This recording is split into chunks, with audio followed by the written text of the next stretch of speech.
ఎందుకు చదువుతున్నామో అర్థం కాదు. అసలు ఎలా చదవాలన్నది కూడా అర్థం కాదు. ఇప్పటి వరకు రాసిన ఎగ్జామ్‌లో ఏం మిస్టేక్ చేశాను? ఏంటి? ఆ మిస్టేక్‌ని ఎలా సరిదిద్దుకుంటూ ఇప్పుడు చదవాలి? నేను ఈ యూట్యూబ్ ఛానల్ ఎందుకు స్టార్ట్ చేశానో ఈ వీడియోలో చెప్పాలనుకుంటున్నాను. ఈ ఛానల్ ఎందుకు స్టార్ట్ చేశానంటే నేను రాసుకున్నానండి. అంటే ఫస్ట్ కదా తెలియడం లేదు. అందుకే కొద్దిగా మర్చిపోతానేమో అని రాసుకున్నాను. కొంతమందికి అంటే మనం స్టడీ చేస్తూ ఉంటాం జనరల్‌గా. కానీ కొంతమందికి అసలు ఎందుకు చదువుతున్నామో అర్థం కాదు. ఎంత చదివినా కొన్నిసార్లు ఫెయిల్ అయిపోతాం. నేను కూడా అలానే ఇవన్నీ ఫేస్ చేశానండి. అలానే నేను కూడా కొన్ని అన్నీ ఫేస్ చేసి ఇక్కడి వరకు వచ్చాను. చాలా సార్లు డీమోటివేట్ అయ్యి కూడా కొన్ని వదిలేశాను. అంటే స్టడీ మధ్యలో మిడిల్‌లో ఆపేసి, ఆ తర్వాత మళ్ళీ ఎంత ఏ వర్క్ చేసినా మళ్ళీ స్టడీ దగ్గరికే వచ్చి ఆగిపోవడం అలాంటివి చాలా జరిగాయి. మిడిల్‌లో మిషన్ కుట్టాను. అలా మగ్గం అలా వేసుకుంటూ కూడా ఏముందిలే ఇవన్నా అప్పటికప్పుడు ఇన్‌కమ్ వస్తుందిగా ఇదే బెటర్ ఏమో అనుకోని నేను చాలా అంటే అవే బెటర్‌గా అనిపించేవి. ఎందుకంటే ఎవరికైనా అంతే కదండీ.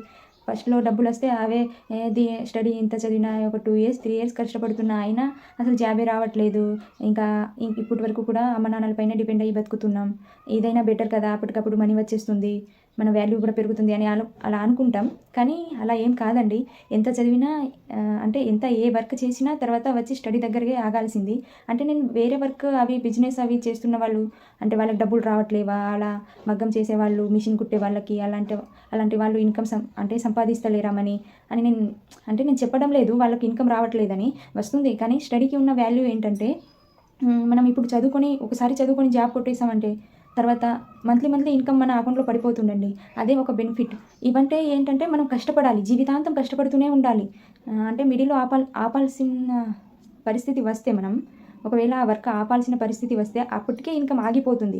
గవర్నమెంట్ జాబ్ అంటే అలా కాదు కదా! ఒకసారి జాబ్ వచ్చిందంటే తర్వాత లైఫ్ లాంగ్ మనకు ఇంకా మన పిల్లలకు అంటే మన రిలేటివ్స్ అంటే వేరే వాళ్ళు కాదు. మన ఫ్యామిలీకి ఇబ్బంది లేకుండా ఉంటది. అదే గవర్నమెంట్ జాబ్‌కున్న వాల్యూ. నేను కూడా అలానే డీమోటివేట్ అయ్యాను. కొన్నిసార్లు చదివాను ఆ మిస్టేక్ వల్ల కొన్ని జాబ్స్ పోయాయి.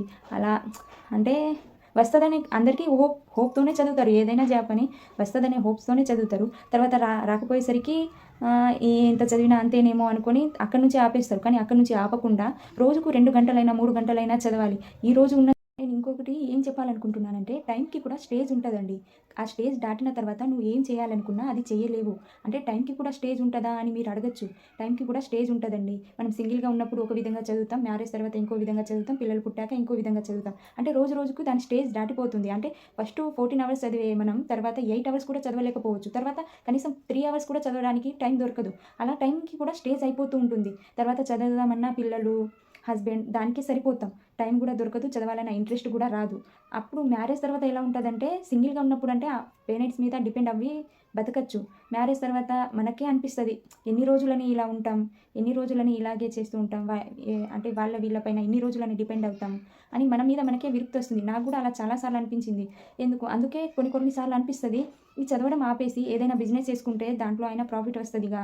అప్పటికప్పుడు ఇన్‌కమ్ కనిపిస్తదిగా. అలా మెయిన్‌గా అయితే రెస్పెక్ట్ అండి.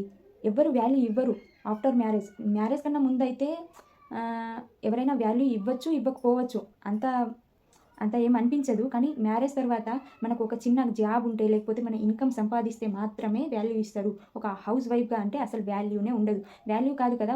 ఒక విషయంలో ఏదైనా నిర్ణయం తీసుకున్నా కూడా నీ ఒపీనియన్ కూడా అడగరండి అసలు. అది నీకు ఇష్టమా? ఇష్టం లేదా? అని ఒక్క ఒపీనియన్ కూడా అడగరు. అదే మ్యారేజ్ తర్వాత అందరూ ఫేస్ చేసేది. అందుకే కష్టపడి చదవాలి. ఏదో ఒక జాబ్ ఉండాలి, ఇన్‌కమ్ ఉండాలి.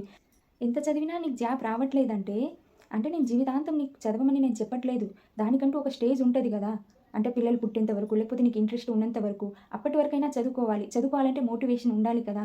అంటే నేను ఎంత చదివినా రావట్లేదు జాబ్ అనుకునే బదులు, కొంత టైం దాంట్లో నుంచి నువ్వు డైలీ చేసే పనుల నుంచి కొంత టైం ఉండు. ఒకవేళ నువ్వు హౌస్ వైఫ్ అయితే, లేకపోతే నువ్వు వేరే విధంగా ఇన్‌కమ్ సంపాదిస్తూ ఉంటే ఏం కాదు. కంటిన్యూ చేసుకో. ఈ జనరేషన్‌లో గూడా గవర్నమెంట్ జాబ్ రావడం చాలా కష్టమండి. చదివితేనే, నాలెడ్జ్ ఉంటేనే, ఇంటెలిజెంట్‌గా అంటే ఎగ్జామ్‌లో కరెక్ట్‌గా అటెంప్ట్ చేస్తేనే జాబ్ వస్తుంది. ఎంత చదివినా లాస్ట్ ఎగ్జామ్ రోజు మంచిగా రాయకపోతే ఇంకా అంతే జాబ్ కూడా రావట్లేదు. అందుకే నువ్వు చేస్తున్న పనిని వదిలేయమని చెప్పట్లేదు. ఒకవేళ నువ్వు ఆల్రెడీ ప్రిపేర్ అయ్యి ఉంటే రోజుకు ఒక 3 గంటలు, 4 గంటలు దానికి కేటాయించు. ఒకవేళ నీకు టైం దొరికితే. అంత కూడా దొరకకపోతే ఒక 2 అవర్స్ అయినా కేటాయించు. ఏమో నీకు రావచ్చు జాబ్. అదే నేను అంటున్నాను. ఒక స్టేజ్ వరకు చదువు. ఆ స్టేజ్ దాటిపోయిన తర్వాత నీకు వచ్చిన వర్క్ ఏంటో చేసుకో. కానీ నువ్వు లైఫ్‌లో ఎప్పుడైనా ఫీల్ అవుతావు. అంటే ఫీల్ అవుతావు కదా! ఒకసారి ప్రయత్నించి ఉంటే బాగుండేదేమో. ఎన్ని రోజులని ఇలానే కష్టపడుతూ ఉండాలి అని ఫీల్ అవ్వకుండా నేను ప్రయత్నించాను. అయినా నాకు రాలేదు. నాకు ఇదే రాసిపెట్టి ఉందేమో అనుకునే అనుకునేలా అయితే నీకు ఉంటుంది కదా, అదే నేను చెప్పాలనుకుంటున్నాను. వీడియో ఎక్కువ లెంత్ చేయకుండా నా ఛానల్ ఏంటంటే, మనం రోజు ఇంట్లో పనులు చేసుకుంటూ కూడా ఎలా ప్రిపేర్ అవ్వాలి, నేను మీకు ఏ విధంగా హెల్ప్ చేయగలను, అంటే టైంని ఎలా మేనేజ్ చేయాలి, అన్ని వర్క్ చేసుకుంటూ ఎలా చదవాలి ఏంటి అనేది నేను మీకు చెప్పాలనుకుంటున్నాను. నేను ఎలా ఫేస్ చేశాను అన్నీ, నాకేమనిపిస్తుంది అంటే నేను కూడా ఒక ఫెయిల్యూర్ని, నాకు చదివేటప్పుడు ఎలా అనిపిస్తుంది, నేను కూడా ఎలా మిస్టేక్ చేశాను ఏంటి, ఆ మిస్టేక్ని ఇప్పుడు ఎలా సరిదిద్దుకోవాలి అనేది నేను చెప్పాలనుకుంటున్నాను. మీకు నచ్చితే సబ్స్క్రైబ్ చేసుకోండి.